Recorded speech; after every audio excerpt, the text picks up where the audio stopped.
அனைத்திந்திய அண்ணா திராவிட முன்னேற்ற கழகத்தில் பன்னீர்செல்வம் அவர்கள் மீண்டும் தனது இடத்தை தக்க வைத்துக் கொள்வதற்காக ராமநாதபுரத்தில் சுயேட்சையாக போட்டியிட்ட பன்னீர்செல்வம் அவர்களது தற்பொழுது கருத்து கணிப்பின் முடிவுகளின் அடிப்படையில் மிக பெரிய ஒரு வாக்கு வித்தியாசத்தில், வரலாறு காணாத வாக்கு வித்தியாசத்தில் வெற்றியடைவார் என்று உளவுத்துறை சொன்ன தகவலால் அதிர்ச்சியில் எடப்பாடி பழனிசாமி அவர்கள் அடைந்திருக்கிறார். மேலும் பன்னீர்செல்வம் அவர்களது பெயரை கொண்ட 5 நபர்கள் ராமநாதபுரத்தில் போட்டியிடுவதற்கு யார் காரணம் என்ற தகவலும் தற்பொழுது வெளியிடப்பட்டிருக்கிறது.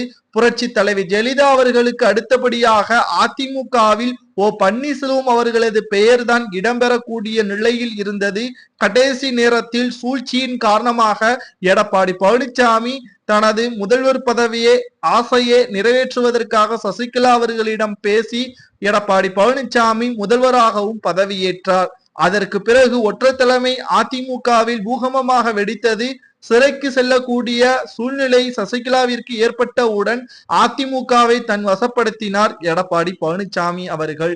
இந்த நிலையில்தான் முழுமையாக அதிமுகவை தன் கட்டுப்பாட்டில் வைக்க வேண்டும் என்றால் அதிமுகவில் செல்வாக்காக இருக்கக்கூடிய OPS, வைத்திலிங்கம், புகழேந்தி இவர்கள் அனைவரையும் கட்சியிலிருந்து நீக்கினார் எடப்பாடி பழனிசாமி அவர்கள். ஆனால் அனைத்தையுமே தற்பொழுது தவிடுபடியாக்கும் விதமாகத்தான் ராமநாதபுரத்தில் களத்தில் இறங்கிய பன்னீர்செல்வம் அவர்களை எதிர்த்து அதிமுக, திமுக களத்தில் இறங்கினாலும் புதிய சுயேட்சையாக OPS பெயரை கொண்டு மக்களை குழப்பத்தில் உண்டாக்க வேண்டும் என்பதற்காக எடப்பாடி பழனிசாமி செய்த இந்த நரித்தந்திரம் தற்பொழுது வெளியிடப்பட்டிருக்கிறது.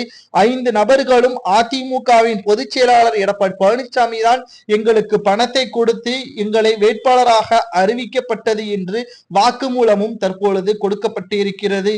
இந்த நிலையில்தான் பெரும்பான்மையான வித்தியாசத்தில் ராமநாதபுரத்தில் பன்னீர்செல்வம் அவர்கள் வெற்றியடைந்தால் அதிமுக மீண்டும் பன்னீர்செல்வம் கையில் கிடைக்கும் என்பதற்கேற்பதான் அண்ணாமலை அவர்கள் கூறியிருந்தார். இதை உறுதிப்படுத்தும் விதமாக முக்கியமான நிர்வாகிகள் அனைத்தும் பன்னீர்செல்வத்திற்கு ஆதரவுகளையும் தற்பொழுது தெரிவித்து வருகிறார்கள்.